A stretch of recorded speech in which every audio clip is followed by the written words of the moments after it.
नमस्कार।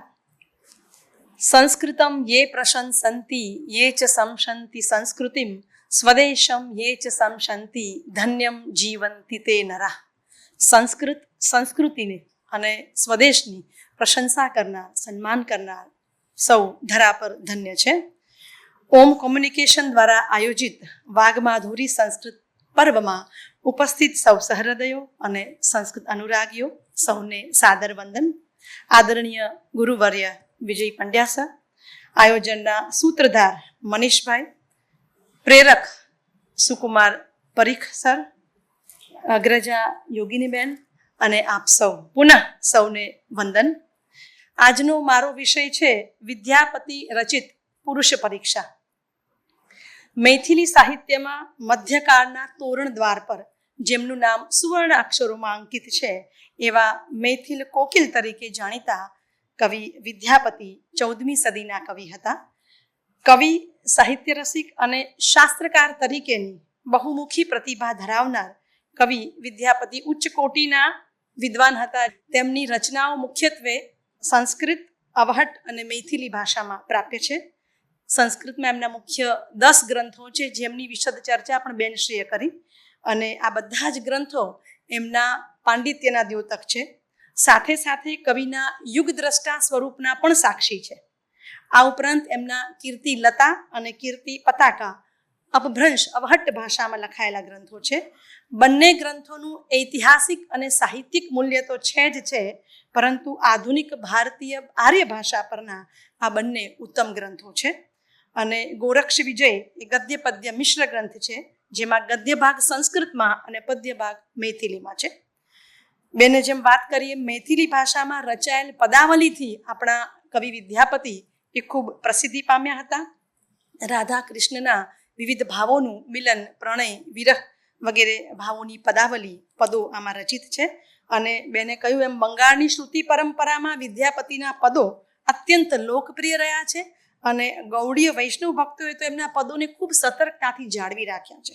એના પદો મિથિલાના કવિઓના આદર્શ તો છે જ છે, સાથે નેપાળના શાસક, સામંત, કવિ, નાટ્યકારો અને લેખકોના પણ એ આદર્શરૂપ રહ્યા છે. હિન્દી કવિતા યાત્રામાં વિદ્યાપતિના પદ અને ગીતને શૃંગાર પરંપરાની શરૂઆતની કડીમાં જોડવામાં આવે છે, અને એમ કહી શકાય કે હિન્દી સાહિત્યને સમૃદ્ધ કરવામાં પણ વિદ્યાપતિની પદાવલીનું અભૂતપૂર્વ યોગદાન છે, એમાં કોઈ શંકા નથી. મારે વાત કરવાની છે પુરુષ પરીક્ષા, એમનો જે એક ગ્રંથ છે જે અત્યંત જાણીતો ગ્રંથ છે અને કથા સાહિત્યનો ઉત્તમ ગ્રંથ છે. સૌ પ્રથમ તો આ કૃતિનું કથાનક શું છે, હાર્દ શું છે, અથવા શા માટે આજે એક કોન્ટેમ્પરરી છે, એ વાત મારે કહેવી છે. 14મી સદીમાં એટલે કે લગભગ 700 થી 800 વર્ષ પહેલા લખાયેલી આ કૃતિ આધુનિકતાના સંદર્ભમાં આજે એટલી જ પ્રસ્તુત અને સુસંગત છે. આજે આપણે એની ચર્ચા કરી રહ્યા છીએ એ જ આ કૃતિની ઉપાદેયતાને પુરવાર કરે છે.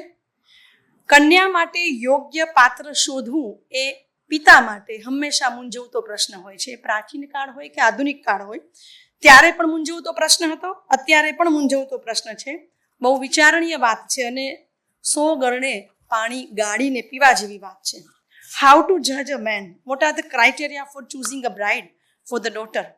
અથવા તો પુરુષ પક્ષે આપણે વિચારીએ, જ્યારે લગ્નના બજારમાં પુરુષ અથવા યુવક જતો હોય છે ત્યારે એને કેટલી અપેક્ષાઓ હોય છે. સુંદર સુશીલ કન્યા મળે, સુંદર મળે, અથવા તો એમ વિચારે કે શિક્ષિત હોય, નોકરી કરતી હોય, વળી પાછું ઘર રાખવું હોય, મારા માતા પિતાની સાથે તાદાત્મ્ય પણ સરસ સાધે, એવી સરસ સેટ થઈ જાય એવી યુવતીની અપેક્ષાઓ યુવકો સેવતા હોય છે. તો આ બધી જ અપેક્ષાઓ પ્રમાણેની કન્યા પ્રાપ્ત કરવી હોય તો પુરુષે પણ પાત્રતા કેળવવી પડે અને યુવકે પણ અમુક પ્રકારના ચોક્કસ ગુણો ધરાવતા હોવા જોઈએ, અથવા એની સારપ અથવા યુવતી તરફથી પસંદ થવાના કેટલાક માપદંડો હોય અને આ બધા જ માપદંડોને આધારે પુરુષની પરીક્ષા થાય અને પસંદગીનો કળશ પછી એમના પર ઢોળવામાં આવે. તો એ જ આ પુરુષ પરીક્ષા ગ્રંથનું મુખ્ય કથાનક છે. Finding a right match is a big question even nowadays. If you want to marry a most beautiful bride, then what quality one should possess is the crux of the story book, and who is the most eligible bachelor is the underlying theme of the book Purusha Pariksha. વિદ્યાપતિ રાજા એ શિવસિંહના દરબારમાં રાજ્યાશ્રિત કવિ હતા અને એમના આદેશથી એમણે પુરુષ પરીક્ષા ગ્રંથની રચના કરી હતી. આમ તો આખું જ ગ્રંથ પંચતંત્રની પરંપરામાં લખાયેલો ગદ્ય પદ્ય મિશ્રિત એવો કથા સાહિત્યનો નીતિપરક ગ્રંથ છે. ઇતિહાસકારો, સમાજશાસ્ત્રીઓ, મનોવૈજ્ઞાનિકો અને રાજનીતિજ્ઞોની સાથે સાથે દર્શન અને સાહિત્યના અભ્યાસુ વિદ્વાનો માટે પણ આ ગ્રંથ અત્યંત ઉપકારક છે. સાચા પુરુષની પરીક્ષા કઈ રીતે કરી શકાય એ સમજાવવા માટે વાસુકી નામના મુનિ પારાવાર નામના રાજાને કુલ 42 કથાઓ સંભળાવે છે અને પુરુષ પરીક્ષાની પ્રસ્તાવનામાં જ વિદ્યાપતિ એક મજાની સરસ મજાની નાની કથા વર્ણવે છે જે મૂળભૂત કથા છે અને એને આધારે બીજી બધી કથાઓ પાંગરે છે. આ કથા અનુસાર ચંદ્રતપા નામના નગરમાં પારાવાર નામનો એક રાજા રહેતો હોય છે, જેની પદ્માવતી નામની અત્યંત સુશીલ, સ્વરૂપવાન, ગુણિયલ દીકરી જે વિવાહ યોગ્ય થઈ છે અને એના માટે યોગ્ય વરનું ચયન કરવા માટે રાજા ચિંતાતુર હોય છે અને વાસુકી નામના મુનિ પાસે જાય છે અને પોતાની ચિંતાનું નિરાકરણ પ્રશ્ન મૂકે છે અને કહે છે, નૈકાકી નિર્ણયમ કુર્યાદ, નૈકાકી નિર્ણયમ કુર્યાદ, ઇષ્ટે કૃત્ય વિધો ક્વચિત સંભવતી બુધસ્યાપી દોષ ભ્રમાદયઃ. હે રાજન, પુત્રી માટે યોગ્ય વરનું ચયન કરવું બહુ અઘરું કામ છે અને એકલા તો નિર્ણય લઈ ના શકાય. ગમે તેવો મોટામાં મોટો વિદ્વાન હોય તો એ કંઈક મોહવશ અનર્થ થઈ જાય. તો આપ મને આ બાબતમાં યોગ્ય માર્ગદર્શન આપો. આ શ્લોક પછી તરત જ મુનિનું વચન આવે છે. મુનિ કહે છે, મુનિ વાસુકી અને રાજા પારાવાર બંનેના સંવાદોના માધ્યમથી આ કથાઓ ગૂંથાયેલી છે. મુનિ કહે છે, મુનિ રૂવાચ રાજન પુરુષવરમ કુરુ, અર્થાત તારી કન્યાનો વિવાહ પુરુષ સાથે કરી નાખ. રાજા આશ્ચર્યમાં પડ્યા. ફરી વાર મુનિએ કહ્યું, આ શું કહે છે? એમને વિચાર્યું કે મુનિ આવું કેમ બોલે છે. ફરી મુનિ બોલ્યા, પુરુષવરમ કુરુ, અર્થાત પુરુષ સાથે વિવાહ કરી નાખ. રાજાએ મુનિને પૂછ્યું કે મહારાજ, આપ શું કહો છો? મારી દીકરીને યોગ્ય પુરુષ સાથે જ પરણાવવાની છે, પણ આ પુરુષને અપુરુષ શું છે? બંને વચ્ચેનો શું ભેદ છે? આપ તાત્પર્ય કહો, મને થોડું ફોડ પાડીને કહો. ત્યારે કથા આગળ વધે છે. મુનિ રૂવાચ રાજન પૃથિવ્યામ બહવઃ પુરુષકારાઃ સંતિ ઇતિ તત પુરુષકારાન પરિત્યજ્ય પુરુષવરમ વરય ઇતિ. એટલે કે પૃથ્વી પર અનેક પુરુષધારી પુરુષો છે, પણ વાસ્તવમાં તે પુરુષો નથી. એ બધાને છોડીને શ્રેષ્ઠ વર, શ્રેષ્ઠ પુરુષને શોધી અને તારી કન્યાનો તારે વિવાહ કરાવવો જોઈએ. અને શ્રેષ્ઠ પુરુષના લક્ષણો બતાવતા મુનિ વાસુકી કહે છે, વિરહ સુધી સુવિદ્યશ્ચ, વિરહ સુધી સુવિદ્યશ્ચ પુરુષઃ પુરુષાર્થવાન તદન્યે પુરુષાકારઃ પશવઃ પુચ્છવર્જિતઃ. વીર, બુદ્ધિશાળી અને પુરુષાર્થ કરનાર. પુરુષાર્થનો અર્થ અહીંયા મહેનત નથી, ધર્મ, અર્થ, કામ અને મોક્ષ એ ચારેય પુરુષાર્થનો સમન્વય કરીને જે આગળ વધે છે એવા વિદ્વાન પુરુષની વાત છે. તો વીર, બુદ્ધિશાળી, વિદ્વાન અને પુરુષાર્થ કરનાર પુરુષને પુરુષ ગણવો. બાકી બધા પુરુષના સ્વાંગમાં પૂંછડા વગરના જીવતા જાગતા પશુઓ છે. તો તારે આવો પુરુષ શોધવો જોઈએ. આ 4 એના ક્રાઇટેરિયા આપ્યા છે 4 વિભાગો છે અને 4 વિભાગો અંતર્ગત બહુ મજાની રસપ્રદ કથાઓ આવે છે. આમ તો 42 કથાઓ છે 4 વિભાગોમાં. પ્રથમ વિભાગ વીર કથા અંતર્ગત દાનવીર, દયાવીર, યુદ્ધવીર અને સત્યવીર એમ 4 પ્રકારના વીર પુરુષોની 10 કથાઓ છે. બીજા વિભાગમાં સુધી અર્થાત બુદ્ધિશાળી પુરુષની પરીક્ષા કરતી 10 વાર્તાઓ છે. ત્રીજા વિભાગમાં વિદ્યાવાન પુરુષના ઉદાહરણના કથાના ભાગરૂપે શસ્ત્ર વિદ્યા, શાસ્ત્ર વિદ્યા, સંગીત વિદ્યા, ગીત વિદ્યા, નૃત્ય વિદ્યા, જ્યોતિષ વરાહ મિહિરની કથા, આયુર્વેદના જાણકાર હરિશ્ચંદ્રની કથા તથા મીમાંસક શબર સ્વામીની કથા એ મુખ્ય કથાઓ છે. ચોથા વિભાગની અંદર ધર્મ, અર્થ, કામ અને મોક્ષ આ 4 પુરુષાર્થને પ્રાપ્ત કરવા પ્રયત્નશીલ રાજાઓ અને પુરુષોની કથા છે. આ દરેક વિભાગમાં વર્ણવવામાં આવેલી કથા કેવળ અને કેવળ કથા નથી, પરંતુ સામાજિક, રાજનૈતિક, વ્યવહારિક, ઐતિહાસિક કે મનોવૈજ્ઞાનિક દ્રષ્ટિકોણથી જો વિચારવામાં આવે તો આ અગાધ જ્ઞાનનો સાગર છે. હું તો એમ કહીશ કે કવિના શાસ્ત્રનો નિચોડ છે, કવિના પાંડિત્યના દ્યોતક છે આ બધી જ કથાઓ. કારણ કે તમે જ્યારે કથાઓ વાંચો છો વિજયભાઈ, ત્યારે એવું લાગે છે કે આપણે કંઈક ડાયવર્ટ થઈ ગયા, સાથે કોઈક શાસ્ત્રની પણ ચર્ચા એટલી ગહન એમાં સહજ થાતી મણી લીધી છે. તો કથાના એક માધ્યમ બનાવ્યો છે અને મૂળે તો શાસ્ત્ર જ્ઞાન ભારોભાર આપણને પીરસ્યું છે. એની ચર્ચા પણ મારે કરવાની છે. 42 કથાઓમાંથી તો પ્રથમ કથા છે દાનવીર કથા. ઉજ્જૈનની રાજધાનીમાં વિક્રમાદિત્ય નામના રાજા રાજ્ય કરતા હોય છે. એકવાર રાજા જ્યારે સિંહાસન પર બેસે છે ત્યારે વૈતાલિક આવી અને બલાહ નામના બીજા કોઈ રાજાની પ્રશંસામાં એક પદ્ય ગાય છે. રાજા વિક્રમાદિત્ય અત્યંત પ્રસિદ્ધ હોય છે, પ્રજાવત્સલ હોય છે અને એના દરબારમાં કોઈ દરિદ્ર કે યાચક ગરીબ હોતું જ નથી. નવનિધિ, અષ્ટસિદ્ધિ એના દરબારમાં હોય છે. એટલે એને એમ થયું કે બલાહ રાજા વળી કોણ છે, અને એની પ્રશંસા સાંભળીને રાજાને ઈર્ષા આવી. એટલે એને તરત વૈતાલિકને કહ્યું કે ભાઈ તું આટલા બધા ગુણગાન કેમ ગાય છે, આ બલાહ કોણ છે? તેમણે કહ્યું કે રાજા, તમે એની ઈર્ષા કરવાને બદલે એના જેવું પૌરુષ અને ગુણો કેળવો તો આપોઆપ તમારી પ્રસિદ્ધિ પણ થશે. એણે કહ્યું કે એવું તો શું છે બલાહ રાજામાં? તેમણે કહ્યું કે રોજ સવાર પડતા બલાહ રાજાના દ્વાર પર એક સુવર્ણાયતન, મોટો સુવર્ણનો મહેલ ખડો થઈ જાય છે અને એમાંથી એને કાપીને યાચકો, દરિદ્રોને લાઈનો લાગે છે અને બધાને આ સુવર્ણની એ દાન કરે છે. અને એના દરબારમાં, એના રાજ્યમાં કોઈ ગરીબ રહેતું નથી. ત્યારે વિક્રમાદિત્યને એમ થયું કે હું પણ રાજા છું અને મને આ વસ્તુનું ધ્યાન નથી, તો મારે પણ કશું કરવું જોઈએ. એટલે એમ વિચારી એને પોતાનું રાજભાર આખો મંત્રીઓને સોંપી દે છે અને બલાહ રાજાના દરબારમાં તેઓ દ્વારપાળની નોકરી સ્વીકારે છે, છુપા વેશે જાય છે અને એ વિચારે છે કે મારે આ કેવી રીતે શક્ય બને છે. બરાબર એની ગતિવિધિઓ પર અવલોકન રાખે છે અને જુએ છે કે સવાર પડતા રોજ એક સુવર્ણનો ઢગલો થાય છે અને બહુ મોટો મહેલ જેવો આખું ભવન ઊભું થઈ જાય અને એમાંથી રોજ સુવર્ણ લેવા માટે યાચકોની લાઈન લાગે છે.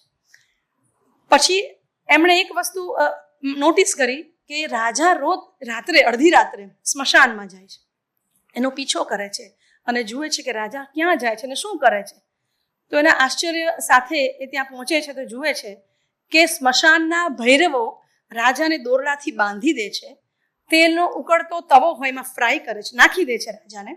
અને ત્યાંની દેવી ભૈરવી ચંડિકા એ રાજાના અત્યંત કુણા માંસનું ભક્ષણ કરે છે અને પછી તુષ્ટ થઈને ફરીથી એનામાં પ્રાણ પૂરે છે અને ત્યાર પછી રાજા એના રાજ્યમાં જાય છે અને ત્યારે એને સુવર્ણનો આયતન મળે છે.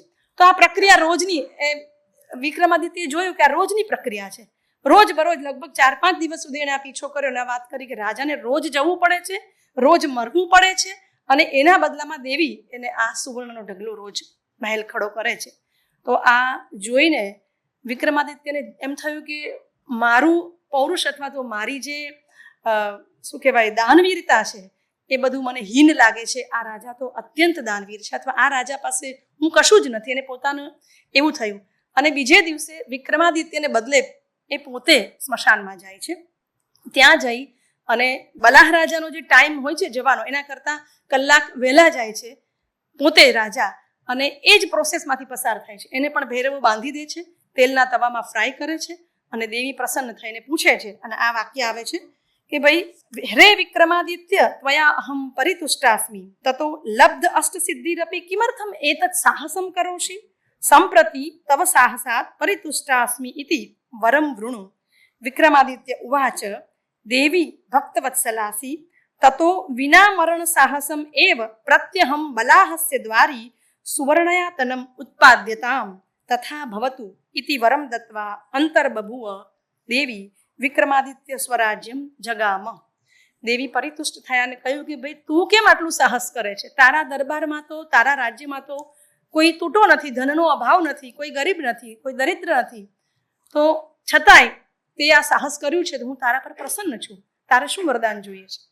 ત્યારે એણે એક જ વરદાન માંગ્યું કે બલાહ રાજાને રોજ મરવું પડે છે, રોજ તમે કષ્ટદાયક પીડા આપી અને પછી એને તમે આ સુવર્ણનો ઢગલો કરી આપો છો, એના બદલામાં એક જ વાર એને મરવું પડે એવું તમે કરો અને રોજ આ સુવર્ણાતન એના દ્વાર પર ખડો થઈ જાય. તો આ બંને રાજાઓ પોતપોતાની દ્રષ્ટિએ કેટલા મહાન છે. બલાહ રાજા એ પ્રજાવત્સલ એટલા છે કે પ્રજા માટે થઈને રોજ પોતાનું દેહદાન કરે છે, રોજ મરે છે, અસહ્ય પીડા સહન કરે છે. પણ બીજો રાજા વિક્રમાદિત્ય એ દાનવીર પર દયા કરે છે અને એને રોજને મરવાની આ પ્રક્રિયામાંથી છોડાવે છે. ત્યારે આપણા મુનિ વાસુકી એમ કહે છે, પુંસામ પ્રથમ ઉલ્લેખ્યો રાજા વિક્રમ કેસરી કલ્પતે કલ્પપલ્લીવ દાનવીરે પિયદયા. વિક્રમાદિત્યનો સૌ પ્રથમ ઉલ્લેખ કરવો જોઈએ, કારણ કે બલાહ તો મહાન જ મહાન છે, પણ બલાહ રાજાના દાનવીર પણ એને દયા કરી છે, તો એ રાજા પણ મહાન છે. આમ વાસુકી મુનિ પારાવારને કહે છે કે આવો દાનવીર તને કોઈ મળે તો તારી પુત્રીનો વિવાહ કરવો જોઈએ. આવી અસંખ્ય કથાઓ છે, પણ મેં માત્ર એક જ કથા તમને વર્ણવી છે. પુરુષ પરીક્ષા ગ્રંથમાં મેં કહ્યું એમ આમ તો કથાઓ જ છે. જ્યારે સૌ પ્રથમ મને આ ગ્રંથ આપવામાં આવ્યો ત્યારે મને એમ થયું કે ગ્રંથમાં ખાલી કથાઓ છે, હું શું બોલીશ? પણ જેમ જેમ કથાઓ વાંચતી ગઈ એમ મેં તમને કહ્યું એમ કે કથા તો એક માધ્યમ છે માત્ર, પણ કથાની અંદર કાવ્યશાસ્ત્ર છે, નાટ્યશાસ્ત્ર છે, વેદ છે, પુરાણ છે, ઉપનિષદ છે, ગીતા છે, નિરુક્ત છે, છંદશાસ્ત્ર શું નથી? કવિએ માત્ર નિમિત્ત બનાવ્યું છે કથાને, અને સાહિત્ય જ્ઞાન એટલું સરસ અને સુંદર રીતે આપણી સમક્ષ પીરસ્યું છે. તો પહેલા મારે વાત કરવી છે કે કાવ્યશાસ્ત્ર પદે પદે એની કૃતિમાં ગોચર થાય છે. કાવ્યશાસ્ત્રના સિદ્ધાંતો આપણે વાર્તા વાંચતા હોય ત્યારે કાવ્યશાસ્ત્ર વાંચતા હોય એવું લાગે ઘણીવાર કે નવમી કથા મેધાવી કથા અંતર્ગત શ્રીહર્ષ નામના એક કવિ થઈ ગયા, એમણે નલચરિત નામનું કાવ્ય લખ્યું હતું. બેને પણ વાત કરી અને આપણે ત્યાં સંસ્કૃતમાં વિજયભાઈ પરંપરા હતી કે જ્યારે વિદ્વાનો કંઈક કૃતિ લખતા ત્યારે એ એનાથી મોટા ગજાના ઊંચા વિદ્વાનોને બતાવતા અને ગુણદોષ વિમર્શન કરાવતા. તો આ પરંપરા પ્રાય ક્યાંક થોડીક લુપ્ત થઈ ગઈ છે આપણે ત્યાં અત્યારે, પણ એ આપણી જૂની પરંપરા છે કે નવોદિત કવિઓ અને લેખકો કાવ્યજ્ઞ શિક્ષયાભ્યાસ એ જે આખી મમ્મટની વાત છે ને ઉજાગર કરી છે. અહીંયા રાજાએ નલચરિત કાવ્ય લખ્યું છે અને બનારસમાં રહેતા કોક પંડિતનો સંપર્ક કરે છે અને કહે છે કે મને ગુણદોષ વિમર્શન કરો મારા કાવ્યનું. અને કોક પંડિત શાસ્ત્રવેત્તા બહુ મોટા વિદ્વાન હોય છે, બધી વિદ્યાઓના જાણકાર, એમની પાસે સમય નથી અને એમ કહે છે કે હું આ બધી હવે પરોજણમાંથી હું નિવૃત્ત થયો છું, હું વિરક્તિના માર્ગ તરફ છું, એટલે કાવ્ય પ્રશંસા કે કાવ્ય ગુણદોષ કે કાવ્ય પઠન, કાવ્ય લેખન આ બધાથી હું વિરક્ત થઈ ગયો છું. ત્યારે હર્ષરાજાએ ખૂબ વિનંતી કરી કે ભાઈ મારું કાવ્ય તમે વાંચો, એ મારી અપેક્ષા છે, મેં ખૂબ મહેનત કરી છે અને તમે નહીં વાંચો તો મને ખૂબ દુઃખ થશે.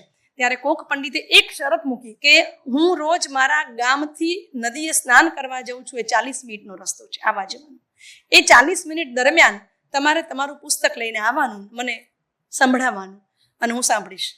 અને હર્ષ રાજા આ વાતથી સ્વીકૃત થયા અને રોજ એનું ચોપડી, એની પુસ્તક જે બી હતી પ્રત એ લઈને જાય અને કોક પંડિત એ સાંભળે. આમને આમ આખું એનું કાવ્ય પૂરું થયું, પણ પંડિત તરફથી કોઈ પ્રતિક્રિયા ન મળી. એટલે અધીરા એવા હર્ષે પૂછ્યું કે દેવ, મેં ખૂબ મહેનત કરી છે, તમે તો કંઈ કહેતા જ નથી, મારા કાવ્ય વિશે કંઈ વાત જ નથી કરતા. ત્યારે કોક પંડિતે કહ્યું કે રાજા, હું તારા કાવ્યનું પૂરું થવાની રાહ જોતો હતો, તું એવું માને છે કે તારું કાવ્ય મેં નથી સાંભળ્યું? પ્રારંભથી લઈ અંત સુધી બિલકુલ ક્ષતિ વગર, એક પણ શબ્દની ચૂક વગર એ કોક પંડિતે રાજા હર્ષનું નલચરિત આખે આખું શ્રુતિ પરંપરાથી બોલી ગયા. અને અદ્ભુત વર્ણન ખૂબ સરસ કર્યા છે, ખૂબ સરસ સંવાદો છે એમાં. અને આપણને આશ્ચર્ય થાય કે કેટલા મેધાવી અથવા કેવા પંડિત હશે એ કોક પંડિત. અને ત્યાર પછી એને જે 2-3 કાવ્યશાસ્ત્રના સિદ્ધાંતોની વાત કરી છે. એમ કહ્યું છે કે રસ, અલંકાર, ગુણ, ધ્વનિ આ બધા કાવ્યના જે તત્વો છે એનાથી શોભતું કાવ્ય હોય અથવા તો કવિ પ્રતિભાથી શોભતું કાવ્ય હોય એ જ ઉત્તમ કાવ્ય છે. બાકીના બધા હાસ્યાસ્પદ કાવ્ય બને છે. અને એમ કે છે રસવન માનસગ્રાહી ગુણાલંકાર સંયુતમ કવિનામ યશસે કાવ્યમ હાસ્યાત અન્યચ્ચ જાયતે. એટલે આપણને અહીંયા તરત જ કવિ હોમટ યાદ આવે, કે છે કે શક્તિ કવિત્વ બીજ રૂપ સંસ્કાર વિશેષ યામ વિના કાવ્યમ ન પ્રસરેત પ્રસુતમ વા ઉપહસનીયમ સ્યાત. તો આવા અનેક કાવ્યશાસ્ત્રને લગતા સિદ્ધાંતો કથાના માધ્યમમાં જોવા મળે છે. અને છેલ્લે કે છે કે જેમ પરીક્ષતે સ્વર્ણમ કાવ્યમ સદસી તદ્વિદામ કિમ કવે તેન કાવ્યેન સદ્ભિર્યન્ના અનુગૃહ્યતે. સુવર્ણની પરીક્ષા જેમ અગ્નિમાં થાય છે તેમ સારા કાવ્યની કસોટી વિદ્વાનોની સભામાં થાય છે.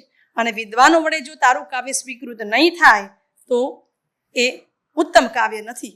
આમ કાવ્યશાસ્ત્રના ઘણા બધા સિદ્ધાંતો આ મેધાવી કથા અંતર્ગત આપણા કવિએ મળ્યા છે. અને રાજા હર્ષનું કાવ્ય વાંચીને એને સવિસ્તાર ગુણદોષનું વર્ણન કર્યું છે. એ બધું જ આપણને યાદ અપાવે છે. કવિ પોતે તો કાવ્યશાસ્ત્રમાં નિપુણ હશે જ હશે, પણ એ આખા શાસ્ત્રનું જાણે પુનરાવર્તન અને અધ્યયન થતું હોય એવી અનુભૂતિ આપણને કથા વાંચીને થાય છે. ત્યાર પછી મારે વાત કરવી છે કે નાટ્યશાસ્ત્રના સિદ્ધાંતો પણ કવિએ વાર્તાના માધ્યમથી ઠેર ઠેર ઉજાગર કર્યા છે. એટલું જ નહીં, પણ વિદ્યાપતિ સ્વયં ભરત મુનિના ગ્રંથથી સુવિદિત હતા અને નાટ્યશાસ્ત્રનો ઊંડો અભ્યાસ એમણે કર્યો હતો એ સ્પષ્ટપણે દેખાય છે. 21મી કથા નૃત્ય વિદ્ય કથા, એમાં આપણા લેખક ભરત મુનિને લગભગ 6 થી 7 વાર ટાંકે છે. ઇહાનું શ્રૂયતે બ્રહ્મા શક્રેણા અભ્યર્થિત પુરા ચકારાકૃષ્ય વેદેભ્યો નાટ્યવેદમ તુ પંચમમ. 5મો નાટ્યવેદ કેવી રીતે રચાયો એની વાત કરે છે. ઋભ્યો નાટ્ય સમુદ્ગીતમ સામભ્ય સમપદ્યતે યજુર્ભ્યો અભિનયા જાતા રસાશ્ચાથર્વણા સ્મૃતા. અને 4 વેદમાંથી સામગ્રી લઈ અને કેવી રીતે 5મો નાટ્યવેદની વાત કરી. બહુ પ્રસિદ્ધ વાત છે નાટ્યશાસ્ત્રમાં, એનો અહીંયા ઉલ્લેખ થયો છે. ત્યાર પછી લાસ્ય નૃત્ય અને તાંડવ નૃત્યનો ભેદ જે ભરત મુનિએ બતાવ્યો છે એ આ કથામાં આપણા કવિ રિપીટ કરે છે. સ્ત્રી નૃત્યમ ઉચ્યતે લાસ્યમ પુનૃત્યમ તાંડવમ તથા ગૌરી તુષ્યતિ લાસ્યેન તાંડવેન મહેશ્વર. અને ભરત મુનિની અત્યંત જાણીતી કારિકા ન તತ್ શાસ્ત્રમ ન તત શિલ્પમ ન સા વિદ્યા ન તત કલા ન તત જ્ઞાનમ ન વા યોગો નાટકે યન્ન વિદ્યતે. કોઈ શાસ્ત્ર, શિલ્પ, વિદ્યા, કળા, જ્ઞાન કે યોગ નથી જે નાટકમાં દેખાતું નથી. અને આમ કરી અને એણે અંતે એક વિભાવ, અનુભાવ, વ્યભિચારી ભાવ, સંયોગાત, રસ નિષ્પત્તિ, એમ રસ નિષ્પત્તિની વાત કરી અને કરુણ રસને ઉજાગર કરતી એક સરસ મજાની અવાંતર કથા પણ આમાં વણી છે. તો આપણે આ કથા જ્યારે વાંચીએ, નાટ્યવિદ્ય કથા આનું નામ છે, અને એમાં આપણને આખા ભરત મુનિના સંદર્ભો દેખાય છે. એટલે કવિનું નાટ્યશાસ્ત્રનું જ્ઞાન અહીંયા પદે પદે દેખાય છે. ત્યાર પછી ઘણી બધી કથાઓ એવી છે કે એમાં વ્યાકરણના નાના નાના બિંદુઓ, સ્ત્રીલિંગ ને પુલ્લિંગ જે શબ્દોમાં વિદ્યાર્થીઓને જે ગૂંચવણ ઊભી થતી હોય એવા નાના નાના બિંદુઓ લઈને હાસ્યસભર કથાઓ લખી છે. એની એક કથા બહુ સરસ મજાની છે કે એમ કહેવાય છે કે 21મી સદીમાં લક્ષ્મણસેન નામના રાજાના રાજ્યમાં ઉમાપતિધર નામના એક મંત્રી હતા અને ગંધર્વ નામના એક નટ હતા. આ બંને પંડિત હતા, બંને એના શાસ્ત્રમાં ખૂબ નિપુણ હતા, અને પણ બંને વચ્ચે કાયમ નોકજોક ચાલે રાખે અને બંને એકબીજાને મશ્કરી કરે, ઠઠ્ઠા કરે, ઉતારી પાડે, આવું વારંવાર બનતું. તો એવી એક સરસ મજાની કથા છે, ઠેકડી ઉડાવે છે એકબીજાની. એકવાર આ નટ રાજસભામાં આવે છે ત્યારે કપાળ પર મોટું બિંદુ, એકદમ મોટું બિંદુ લગાવીને આવે છે. એટલે ઉમાપતિધર નામનો મંત્રી એમ કહે છે કે તું આજે નટ બનીને આવે છે પણ નટ નથી લાગતું, તું તો નટમ લાગે છે. એને નટની ઉપર બિંદુ કરી દીધું, નટ તારો પરિવેશ નટમ છે. એટલે એમ કહીને એને નપુંસક કહ્યું, એની મશ્કરી ઉડાવે છે. એટલે પેલો ગંધર્વ પણ ઓછો નથી, એટલે એમ કે છે કે ભાઈ તું, તને ખાલી મારા કપાળ પરનું બિંદુ દેખાય છે, જો મારા ગળા પર બીજું મોટું બિંદુ છે. ને એક 2 બિંદુ થાય એટલે નટમનું શું થઈ જાય? નટહ. એટલે હું પુલ્લિંગમાં વપરાતો શબ્દ નટઃ છું અને મારો અર્થ થાય છે સર્વજ્ઞ શિવ, સર્વજ્ઞાતા શિવ, અને તું છે ઉમાપતિ ધર, એટલે ઉમાપતિને ધારણ કરનાર વૃષભ, બળદિયો છે, તારું નામ આવું છે, તું બળદિયો છે અને હું શિવ છું. એટલે આમ કરીને એકબીજાની મશ્કરી ઉઠાડી સરસ મજાના નાના નાના સંવાદો છે અને આવા નાના નાના વ્યાકરણના બિંદુ લઈ અને સરસ ચર્ચા કરી છે. પશ્ચિમે કંઠે ચંદન બિંદુમ તસ્માત અહમ નટઃ શંકર પર્યાય અસ્મિ તથા ત્વમ ઉમાપતિ નામ વૃષભ પર્યાય. આમ આખા સંવાદમાં કવિનું આપણને વ્યાકરણ જ્ઞાન દેખાય છે. નાના નાના પાત્રો દ્વારા પુલ્લિંગ, નપુંસક લિંગ અને સ્ત્રીલિંગના શબ્દો જેવા બિંદુઓ લઈ અને સરસ મજાની કથાઓ કવિએ મણી લીધી છે. ત્યાર પછી કવિનું શિક્ષાશાસ્ત્રનું ઉચ્ચારણ પદ્ધતિનું જ્ઞાન પણ વાર્તાના માધ્યમથી આપણને દેખાય છે. તેઓ પોતે શિક્ષાશાસ્ત્રના જ્ઞાતા હતા અને ખાસ કરીને ઘણી બધી વાર્તાઓ, ત્રીજા વિભાગની વાર્તાઓ કે જે વિદ્વાન પુરુષની વાર્તા છે, એ અંતર્ગત ઘણી બધી જગ્યાએ શુદ્ધ ઉચ્ચારણને મહત્વ આપતી નાની નાની વાર્તાઓ છે. 26મી વાર્તા છે અવિદ્ય કથા. એમાં એક ઉદયસિંહ નામના રાજાએ દેવી પૂજા મહોત્સવ રાખ્યો છે અને વિદ્વાન બ્રાહ્મણોને બોલાવી આ પૂજા સંપન્ન કરે છે.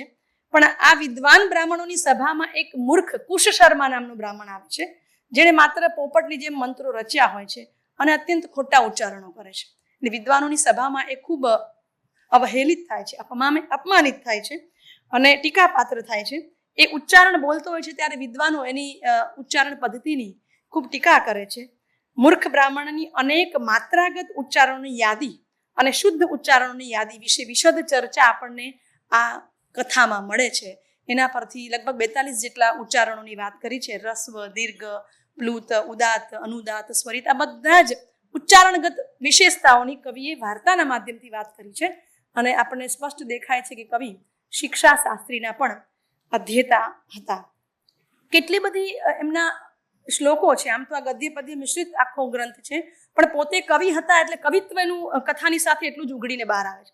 અને એટલા સરસ વચ્ચે વચ્ચે એને શ્લોકો દરેક અલગ અલગ છંદમાં મૂક્યા છે. લગભગ 18 જેટલા છંદ વાપર્યા છે એણે. તો શ્રીમદ ભગવદ્ ગીતાની ફિલોસોફી પણ એની કથાના માધ્યમથી આપણને છતી થાય છે. ચોથો વિભાગ જે પુરુષાર્થ વિભાગ છે, ધર્મ, અર્થ, કામ અને મોક્ષ, એ 4 કથાઓને, 4 વાતને મણી લેતી જે કથાઓ છે, એમાં ખાસ કરીને મનની ચંચળતા, ઇન્દ્રિય નિગ્રહ, મોક્ષનું સ્વરૂપ, ધર્મનું સ્વરૂપ, આ બધી જ ચર્ચાઓમાં ગીતાના શ્લોકો સાથે આપણને અત્યંત તાદાત્મ્ય જોવા મળે છે. એમાં એક રાજા, 40મી કથા છે મોક્ષ કથા. રાજા શુદ્ધાશય એના પુત્રની વિરક્તિ થાય છે. એમ કે છે પિતાજી મારે સંસારમાં નથી રહેવું, મને મોક્ષનો માર્ગ બતાવો. પિતાજી પાસે બધું જ હોય છે, પિતા સ્વયં પંડિત હોય છે, પણ દીકરો એમ કે છે કે મારે રાજકાજ નથી કરવું, મને મોક્ષનો માર્ગ જોઈએ છે. ત્યારે દીકરાને પહેલી સલાહ આપે છે એના પિતાજી કે મનને વશ કરે એના માટે મોક્ષનો માર્ગ સહેલો બની જાય છે. પ્રથમ સોપાન છે મોક્ષ માટે, you have to control your mind. મનનું વશીકરણ, આપણે જાતે નિયંત્રણ કરવું જોઈએ. પછી તરત દીકરો મનની ચંચળતા વિશે જે વાક્ય બોલે છે, મનસ્તુ ચંચલમ વિષયા સંગો દુર્નિર્વારઃ. આખી જ વાત એ ગીતાના 6ઠ્ઠા અધ્યાયનો 34મો શ્લોક, જ્યારે અર્જુન કહે છે ભગવાનને કે મન તો બહુ ચંચળ છે, હું કેવી રીતે એનો નિગ્રહ કરું, અને પવનને જેમ બાંધી નથી શકાતો એવી રીતે મનને પણ બાંધી નથી શકાતું. એમ જે અર્જુન ભગવાનને કહે છે 6ઠ્ઠા અધ્યાયમાં, ચંચલમ હિમન કૃષ્ણ, ચંચલમ હિમન કૃષ્ણ, પ્રમાથી બલવદ્રઢમ, તસ્યાહમ નિગ્રહમ મન્યે વાયોરિવ સુદુષ્કરમ. તો મનનો નિગ્રહ તો વાયુ જેટલું કઠિન, વાયુને નિગ્રહ કરવો અઘરો છે, મનનો નિગ્રહ પણ અઘરો છે. તો આ ઉપરાંત એક 11મા નંબરની કથા છે, એમાં પણ આપણે ભગવદ્ ગીતાનો એક શ્લોક બિલકુલ એની સાથે તાદાત્મ્ય ધરાવે એવો જોવા મળે છે. વંચક કથા. રાજાનો એક વંચક વાણિયો મિત્ર બને છે અને કપટ બુદ્ધિથી, ધૂર્તતાથી રાજાનું રાજ્ય પડાવી લે છે અને એને એટલી હદ સુધી એને મારી નાખવાનો પ્રયત્ન કરે છે. એની આંખો ફોડી અને દૂર દેશમાં રાજાને મૂકી આવે છે. પણ રાજાને ખૂબ દુઃખ થાય છે. એ મર્યા પછી, એટલે મરણપ્રાય અવસ્થામાં પણ એના મિત્રને સતત યાદ કરે છે. મિત્ર વિયોગ થાય છે. કોઈક દેવીના વરદાનથી રાજા પુનર્જીવિત થાય છે અને સૌ પ્રથમ કાર્ય કરે છે એના મિત્રને મળવાનું, શોધવાનું કે મારા મિત્રએ મારી સાથે આવું કેમ કર્યું, આટલું બધું મેં શું એનું ખરાબ કર્યું હતું. એટલે એને સેનાપતિઓને ફરીથી આદેશ આપે છે કે ગમે તેમ કરીને વંચક વાણિયાને શોધી નાખો અને મારા દરબારમાં હાજર કરો, મારે એને મળવું છે. બધા સેનાપતિઓને દરબારો કહે છે કે તમે આવે એટલે સીધો વધની અને ફાંસીની સજા ફરમાવજો રાજા, એને ખૂબ ખરાબ કૃત્ય કર્યું છે તમારી સાથે, ખૂબ ખરાબ. પણ રાજા એ અત્યંત ભાવુક હોય છે અને મિત્રના વિયોગમાં એ બિલકુલ એની મિત્રતાને યાદ કરતા હોય છે. રાજાને જેવો એ વંચક વાણિયો મળે છે, વંચક વાણિયાને તો એમ જ છે કે આજે હું ગયો કામથી, રાજા મને જીવતો નહીં છોડે. પણ સરપ્રાઈઝ, આશ્ચર્યની વચ્ચે રાજા એને ભેટે છે, આલિંગન આપે છે અને ખૂબ પ્રેમથી કહે છે કે મિત્ર, તે મારી સાથે આવું કેમ કર્યું? તે મને કહ્યું હોય તો રાજપાટ તને એમને આપી દે, પણ આ તે કેમ કર્યું? ત્યારે બધા દરબારીઓને સેનાપતિઓ બધા જ રાજાને કહે છે કે આ ખોટું કાર્ય તમે કરી રહ્યા છો, એને તમે મારી નાખો. પણ આ બધું સાંભળીને વંચક વાણિયાને એટલું પ્રાયશ્ચિત થાય છે ને એટલું શરમ આવે છે, લજ્જા થાય છે કે અરે રે, આ માણસને હું આટલો મારવા સુધી તૈયાર થયો હતો અને એણે મને જીવનદાન આપ્યું. એ પ્રાયશ્ચિતમાં ને પ્રાયશ્ચિતમાં, લજ્જામાં ને લજ્જામાં એ માણસ મૃત્યુ પામે છે. એ જે વંચક વાણિયો છે ત્યાં મૃત્યુ પામે છે. ત્યારે રાજા એક ઉક્તિ કહે છે, મહાન એવ અયમ ગણનીયમ યતો હિ લજ્જયા પ્રાણાન પરિત્યાજ. આ માણસ ભલે અપકૃત્ય કર્યું છે પણ મહાન ગણજો, કારણ કે એને પ્રાયશ્ચિત થયું છે, એને શરમ આવી છે ને પ્રાયશ્ચિતથી એને પ્રાણ છોડ્યા છે. અને સરસ મજાનું એક પદ્ય મૂકે છે, સલજ્જઃ પુરુષઃ શ્રેષ્ઠઃ, સલજ્જઃ પુરુષઃ શ્રેષ્ઠઃ, કાપથેપી વ્રજન ક્વચિત, લજ્જા હિ જાયતે પુંસઃ, કુલીનસ્ય ચ માનસે. અર્થાત સજ્જન કે કુલીન માણસો જ પશ્ચાતાપને અનુભવે છે. ભલે એ કુપથગામી હતો, અપકૃત્ય કર્યું હતું, દુષ્ટ હતો, નરાધમ હતો, પણ એને પ્રાયશ્ચિત થયું છે, એને પોતાની ભૂલનું અણસાર આવ્યું છે, તો એને એ મારવાને લાયક નથી. જાતે મરી ગયો છે એ વસ્તુ અલગ છે, પણ આવા દુષ્કર્મો આચર્યા પછી કેટલા એવા લોકો છે, ઘણા બધા, કે એમને પોતાની ભૂલનું પ્રાયશ્ચિત પણ નથી હોતું, દુષ્કર્મનું પ્રાયશ્ચિત પણ નથી હોતું. એવો જ એક શ્લોક ગીતાના 9મા અધ્યાયમાં 30મો શ્લોક આવે છે. ભગવાન કૃષ્ણ અર્જુનને કહે છે, અપિ ચેત સુદુરાચારઃ, અપિ ચેત સુદુરાચારઃ, ભજતે મામ અનન્ય ભાગ, સાધુરેવ સમંતવ્યઃ, સમ્યક વ્યવસિતો હિ સહ. દુષ્ટમાં દુષ્ટ, દુર્જનમાં દુર્જન, અધમમાં અધમ માણસ અંતકાળે પ્રાયશ્ચિત કરીને મારા તરફ વળે છે, એને એની ભૂલનું અવલોકન કરે છે અને એ પ્રાયશ્ચિત કરે છે, તો એને સાધુ ગણવો, સજ્જન ગણવો, કારણ કે એનું એક પગથિયું સમ્યક વિચારવાળું છે. એ સમ્યક બુદ્ધિ સાથે એક કદમ આગળ વધવા માગે છે, પોતાની ભૂલને એ ભૂલી જવા માગે છે. પણ સમાજમાં આપણે બધા જ ક્યાંક કોઈક જગ્યાએ જ્યારે માફ કરવાની અથવા માફી આપવાની વાત આવે, ક્ષમા આપવાની, ત્યારે બહુ દરિદ્ર બની જઈએ છીએ. સંસ્કૃતમાં કહ્યું છે કે ક્ષમા વીરસ્ય ભૂષણમ, શૂરવીર હોય તો ક્ષમા આભૂષણ અપનાવવું જોઈએ. અને આ વાત આપણે ત્યાં ભગવદ્ ગીતામાંય મળે છે ને ઠેર ઠેર આપણા વિદ્યાપતિની પુરુષ પરીક્ષામાં પણ મળે છે. આ ઉપરાંત વેદ અને ઉપનિષદનું પણ એમને બહોળું જ્ઞાન હતું. એમના ગ્રંથના અભ્યાસ પરથી આપણને સ્પષ્ટ દેખાય છે. 40મી કથામાં આવતો એક મંત્ર મૈત્રાણ ઉપનિષદમાંથી સીધે સીધો કવિ ટાંકે છે, મનોહિ દ્વિવિધમ પ્રોક્તમ શુદ્ધમ ચાશુદ્ધમેવ ચ, અશુદ્ધમ કામ સંકલ્પાત શુદ્ધમ કામ વિવર્જિતમ. મનના પ્રકારોની વાત છે. મનના 2 પ્રકાર છે, કામનાયુક્ત એ અશુદ્ધ મન છે, કામનાથી વિમુખ એ શુદ્ધ મન છે. તેમાં ઘણા બધા મંત્રો કવિ ઉપનિષદમાંથી પણ ટાંકે છે, વેદના વિધાનો પણ ટાંકે છે. તો આ બધું જ આપણને પુરવાર કરે છે કે કવિ વિદ્યાપતિ એ સર્વ શાસ્ત્રોના જ્ઞાતા હતા. જેમ આગળ યોગીનીબેને વાત કરી કે પંચતંત્ર વિશે વિષ્ણુ શર્મા એમને પૂર્વજ હતા, એટલે પંચતંત્રની અસર પૂરેપૂરી આપણને એના આ ગ્રંથમાં દેખાય છે. પંચતંત્રમાં પશુ પંખીઓના પાત્રો છે, પણ અહીંયા સમસામયિક જીવનમાં મળી આવતા પુરુષોના પાત્ર લીધા છે. ક્યાંક રાજાના ગુણ વર્ણનમાં, ગુપ્તચરના વર્ણનમાં, સુપુત્રના લક્ષણ વર્ણનમાં સીધે સીધી આપણને પંચતંત્રની અસર દેખાય છે. કેટલાક શ્લોકો તો એવા મળી આવે છે કે પંચતંત્રના શ્લોકો જેવા જ શ્લોકો છે. ભાવ વિશ્વ એકનું એક જ છે. કવિએ શબ્દો પરિવર્તન કરી બીજા છંદમાં આવા લગભગ 8 શ્લોક મેં નોંધ્યા છે. પણ એક શ્લોકની મારે વાત કરવી છે કે પુરુષ પરીક્ષામાં આનો આ જ શ્લોક પંચતંત્રનો આવી રીતના આવે છે. આ પંચતંત્રનો શ્લોક પહેલો હું બોલું છું. આહાર નિદ્રા ભયમૈથુનમ ચ સામાન્યમેતત પશુભિર્નરાણામ, ધર્મો હિ તેષામ અધિકો વિશેષઃ, ધર્મેણ હીનઃ પશુભિ સમાન. આહાર, નિદ્રા, ભય, મૈથુન એ મનુષ્યમાં અને પશુઓમાં સમાન હોય છે. મનુષ્યને પશુથી જુદો પાડતો ધર્મ છે, જેના કારણે મનુષ્ય અને પશુ બંને અલગ વર્તાય છે, અને ધર્મ વગરના મનુષ્યો કેવળ પશુ છે. તો વિદ્યાપતિ પુરુષ પરીક્ષામાં આ જ શ્લોક આ જ ભાવ સાથે અનુષ્ટુભમાં આવી રીતે લાવે છે. ક્ષુધા નિદ્રા ભય ક્રોધ, ક્ષુધા નિદ્રા ભય ક્રોધ, પ્રમાદો મૈથુનમ દૃઢ, પશુ સાધારણા ધર્મ સંભવંત્યધિયામપી. બુદ્ધિહીન લોકોમાં પણ આ 5 વસ્તુઓ સમાન હોય છે. તો આ પંચતંત્રની સીધી અસરવાળા ઘણા બધા શ્લોકો આપણને મળી આવે છે. આ ઉપરાંત સવિદ્ય કથામાં વિદ્યા પ્રશંસામાં લખાયેલા શ્લોકો અદ્દલ પંચતંત્રમાં આવતા વિદ્યાના લક્ષણના શ્લોક જેવા છે. આપણા વિદ્યાપતિ પંચતંત્રના અભ્યાસ તો કર્યો છે, પણ ક્યાંક એના પ્રભાવમાં ઘણું બધું લખાયું છે એવું સ્પષ્ટ દેખાય છે.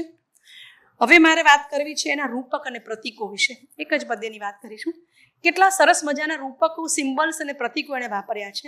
એવા પદ્યો મૂક્યા છે કે અત્યારના સમયમાં આજે વાંચીએ તો એમ જ લાગે કે અત્યારના સમાજમાં બિલકુલ પ્રસ્તુત છે, બિલકુલ પ્રાસંગિક છે. એવા સરસ મજાના રૂપક અને પ્રતીકો એને પદ્યના માધ્યમથી વાપર્યા છે. માનવને મહામાનવની યાત્રામાં એ અવશ્ય લઈ જાય એવા એકાદ બે ઉદાહરણ. 9મી કથાના અંતે એક પદ્ય આવે છે. એ જ્યારે આપણે વાંચીએ ત્યારે એમ લાગે કે જો આ પદ્યને આપણે આપણા જીવનમાં ઉતારીએ તો માનવ જીવનના લગભગ ઘણા બધા પ્રશ્નોનું નિરાકરણ મળી જાય. આવો શ્લોક છે પદ્ય. વસ્તુ દોષમ અનાદૃત્ય ગુણાંશ્ચિન્વન્તિ તદ્વિદઃ અપિ કંટકિનઃ પુષ્પે ગંધમ જિઘ્રન્તિ ષટ્પદઃ. વસ્તુ દોષમ અનાદૃત્ય, માણસમાં રહેલા ગુણ દોષ, વ્યક્તિમાં રહેલા ગુણ દોષની વાત કરીએ તો ગુણોને કેવલ ગ્રહણ કરી એના દોષોને આપણે ટાળી અવગણીને જો એનું જજમેન્ટ અથવા એ વ્યક્તિનું મૂલ્યાંકન કરવામાં આવે તો બહુ સારી વાત કહેવાય. અને એમ કહે છે કે જેમ પેલો ષટપદ ભમરો કાંટાવાળું પુષ્પ હોય છતાંય એ સુગંધને ગ્રહણ કરી જ લે છે, સારપને ગ્રહણ કરી જ લે છે. એમ મનુષ્ય પણ ષટપદવત એ ભ્રમર જેવું બનવું જોઈએ અને કેવળ ગુણનું અવલોકન કરવું જોઈએ. દોષને આપણે મનુષ્યમાં રહેલા દોષોને બહુ અવકાશ ન આપીએ અથવા એને ઇગ્નોર કરીએ તો ઘણું બધું પરિવર્તન સમાજમાં પણ આવી શકે. અને બીજું એક પદ્ય એવું છે કે જાણે અત્યારના સમયમાં જ લખાયેલું, એને અનુસંધાનમાં જ લખાયેલું હોય. કવિએ વાર્તામાં મૂક્યું છે કે અત્યારે આપણે ઉચ્ચ શિક્ષા મેળવવા માટે આપણા દીકરા દીકરીઓનો એક સારો ટ્રેન્ડ ચાલ્યો છે કે અમેરિકા ને કેનેડા ને ઇંગ્લેન્ડ, લંડન જવાનો આખો ટ્રેન્ડ છે. અને કવિ એમ કહે છે કે ભાઈ જો ઘર આંગણે જ વિદ્યા મળતી હોય, શાસ્ત્ર જ્ઞાન મળતું હોય તો કોઈ વિદ્યાર્થી દૂર દેશ સુધી ગમન ના કરે. જેમ પેલું ફળ ઉપર ઉગવાને બદલે ઝાડના મૂળિયામાં જ ફળ ઉગતું હોય તો ઝાડને વૃક્ષારોહણ કરવાનું સાહસ કોણ કરે? એવો સરસ મજાનો શ્લોક અહીંયા એને લખ્યો છે. અને જાણે એમ લાગે છે કે વાસ્તવમાં આ એક દીકરાનું વિધાન છે ને પિતા તરફ. મારા પિતા પાસે જ આટલી બધી વિદ્યા છે તો મારે બનારસ ભણવા નથી જવું, એ સંદર્ભમાં એણે મૂક્યો છે. પણ હું માનું છું કે અત્યારના સંદર્ભમાં એટલો જ સાતત્યપૂર્ણ, એટલો જ પ્રાસંગિક છે આ શ્લોક. ગૃહસ્થિતાયામ વિદ્યાયામ વિદ્યાર્થિન દિશો વ્રજેત મૂલે લબ્ધ ફલકોવા પ્રરોહતિ તરોહ શિરઃ. ઘર આંગણે જો બધું પ્રાપ્ય હોય તો વિદ્યાર્થી અન્ય દેશ ક્યારેય ન જાય. જો ફળ આપણને નીચે એટલે કે મૂળિયા પાસે જ મળી આવતું હોય તો ઝાડની ટોચે ચડવાનું સાહસ ભલા કોણ કરે? તો આવા સરસ કેટલાક ઘણા બધા પ્રાસંગિક પદ્યો જે અત્યારના સમયમાં પણ એટલા જ સુસંગત અને એટલા જ સાર્થક છે એવા ઘણા બધા પ્રતીકોની એમણે વાત કરી છે. છેલ્લે મારે વાત કરવી છે એમની કૃતિની વિશેષતા કે એમાં આવતા પ્રસંગ અને વર્ણનોને અનુરૂપ એના ભાષાની ને શબ્દોની શૈલી બની જાય છે. પુરુષ પરીક્ષામાં 21મી નૃત્ય વિદ્યા કથા છે. એમાં નટ ઉત્તર રામચરિતમાં આવતું છાયા સીતાનું દ્રશ્ય ભજવે છે નૃત્ય નાટિકાના માધ્યમથી. અને એ પોતે નાટકના એ પાત્રમાં નટ એટલો બધો ઓતપ્રોત થઈ જાય છે. એને રામને જે સીતા વિયોગ, પોતે રામનું પાત્ર ભજવી રહ્યો છે અને સીતા વિયોગમાં ઝૂરતા રામનું પાત્ર ભજવતા નટ પોતે રામ બની જાય છે, ભૂલી જાય છે કે હું નટ છું. અને એ એટલો અંતે ઓતપ્રોત થઈ જાય કે સીતાનો વિયોગ સહન નથી થતો અને નટ એ નાટક કરતા જ સ્ટેજ પર, મંચ પર મૃત્યુ પામે છે. તો અને કવિએ જે સંવાદો લખ્યા છે આપણે કૃતિ વાંચીએ, એના સંવાદો વાંચીએ તો આપણને કરુણાસભર એટલી ઉક્તિઓ છે, અને મંચ જેટલા પ્રેક્ષકો છે બધા રડ્યા વગર રહે નહીં, એટલા સરસ એને ઉદ્ગારો મૂક્યા છે. અને ઉત્તર રામચરિતમાં જાણે રામ સ્વયં એ સીતાના વિયોગમાં હા હા દેવી સ્ફુટતી હૃદયમ વાળું છે, એ આખું તમને યાદ આવી જાય કે આપણે ઉત્તર રામચરિત વાંચીએ છીએ. મેં પહેલા જ કહ્યું કે આ કથા વાંચતા વાંચતા આપણને ક્યાંય કથા વાંચીએ છીએ એવું લાગે, પણ સાથે સાથે એમ લાગે કે આપણે કોઈ શાસ્ત્રનું ગહન અધ્યયન કરતા હોઈએ, કોઈ ટેક્સ્ટ બુક ફરીથી સંસ્કૃતની વાંચતા હોય, પુનરઅધ્યયન થતું હોય એવો ભાવ આપણને લાગે છે. તો એણે મંદાક્રાંતા છંદમાં આપણા મોટા ભાગના કવિઓએ કરુણ સભર વાતો મંદાક્રાંતા છંદમાં આલેખી છે. મેઘદૂત કે બીજી ગુજરાતીના કોઈ પણ કવિઓએ તો આપણા કવિ કરુણતાના ભાવને ખૂબ સુંદર રીતે મંદાક્રાંતામાં ઢાળે છે. જ્યારે નટ એ અભિનય કરતા કરતા રામ પોતાને રામ માનીને મૃત્યુ પામે છે. સારણ્યાની સવટ વિટપી હંત સેવ સ્થલીયમ સીતા નૈવ સ્પૃશતિ હૃદયમ સોહમે વાસ્મિ રામઃ એવં કાંતા વિરહ વિચલત રામતા દાત્મ્ય દિગ્ધો નૃત્ય વેશાન મુનિરિવ નટ વિષ્ણુ સાયુજ્ય માપ. આહાહા, આ એ જ વન છે, એ જ વિથિકાઓ છે, એ જ વનસ્થલી છે.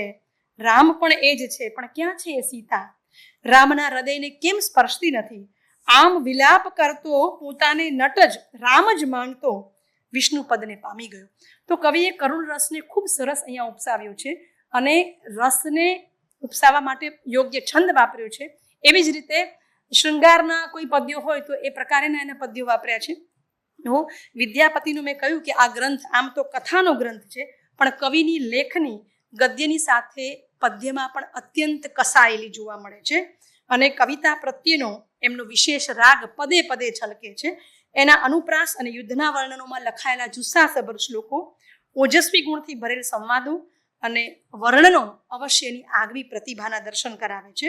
કથા સંગ્રહ મેં વાંચ્યો ત્યારે મેં તમને કહ્યું કોઈ કથા નહીં પણ આખું કાવ્ય વાંચતા હોય પદે પદે અનુભૂતિ થાય આપણને. અને એની એક નવી વાત એ છે કે કથાની શરૂઆતમાં અને કથાના એન્ડમાં અંતમાં એક નવો છંદ કવિ મૂકે છે, અને એક અલગ પ્રકારનું સંગીત એમાંથી રેલાય. તમે વાંચો ત્યારે એક ઉદાહરણ મારે આપવું છે. 20મી કથાના અંતે આવતું માલિની છંદમાં રચિત એક પદ્ય છે, જે ગીત વિદ્યાની પ્રશંસા. ગીતકાર અથવા તો ગવૈયો અથવા તો ગાયક કેવો હોય?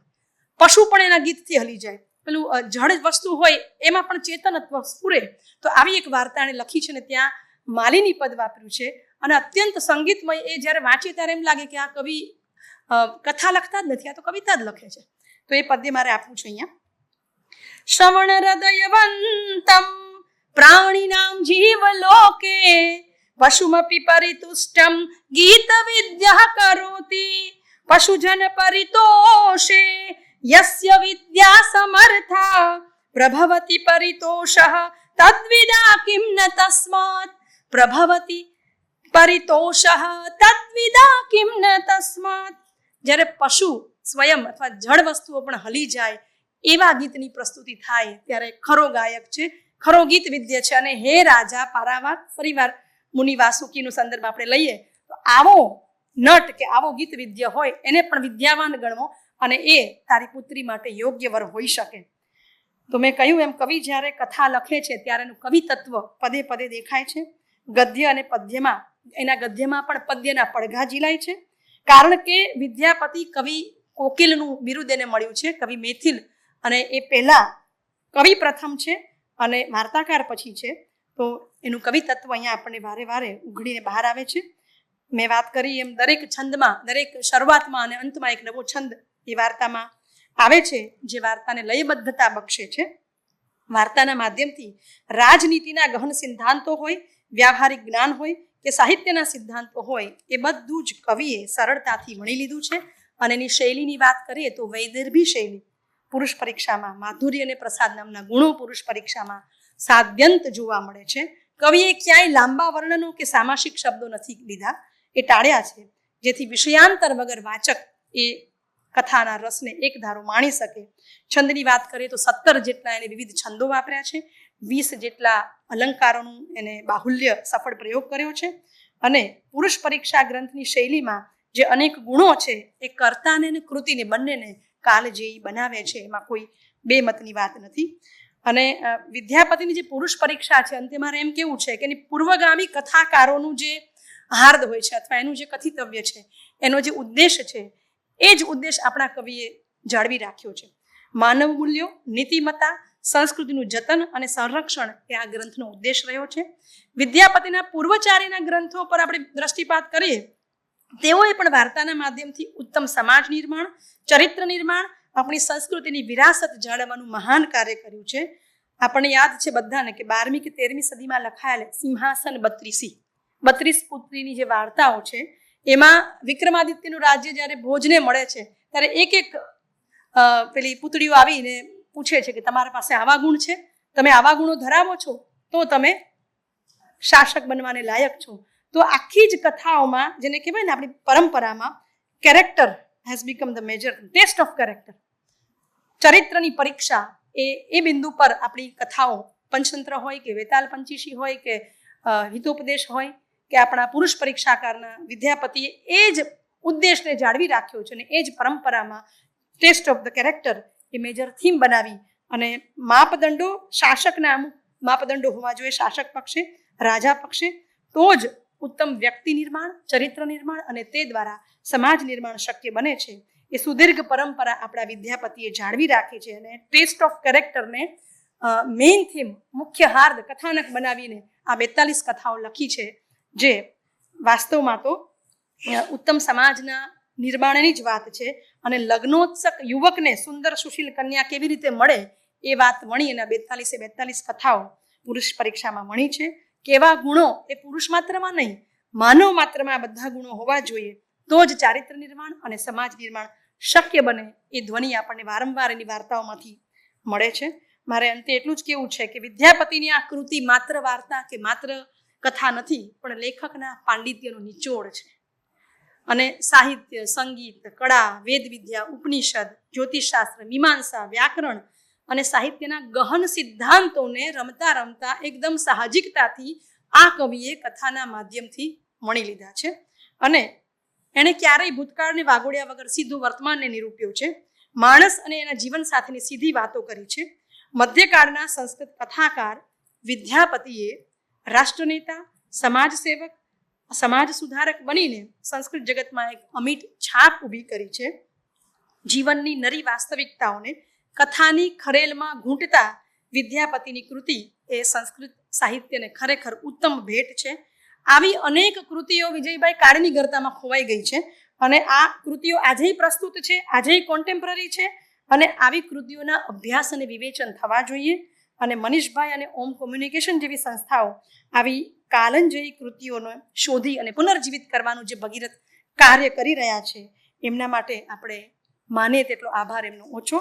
અને અંતમાં આપ સૌએ મને સરસ રીતે શાંતિથી સાંભળી અને મને ઓમ કોમ્યુનિકેશને આ સુંદર મજાની તક આપી વિદ્યાપતિના પુરુષ પરીક્ષામાં અવગાહન કરવાનું મને જે મોકો આપ્યો એ બદલ ફરીવાર આપ સૌની આભારી રહું છું. ધન્યવાદ.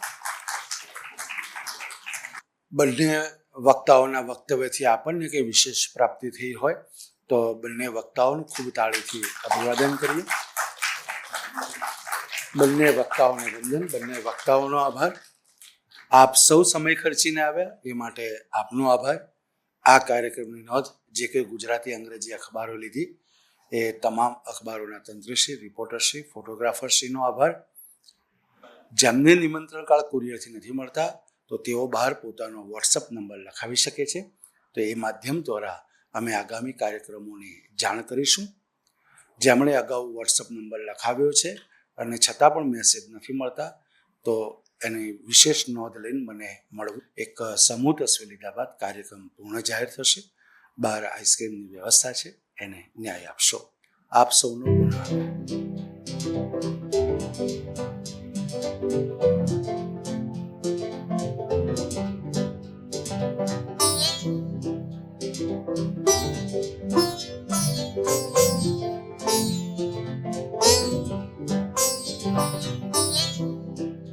Thank you.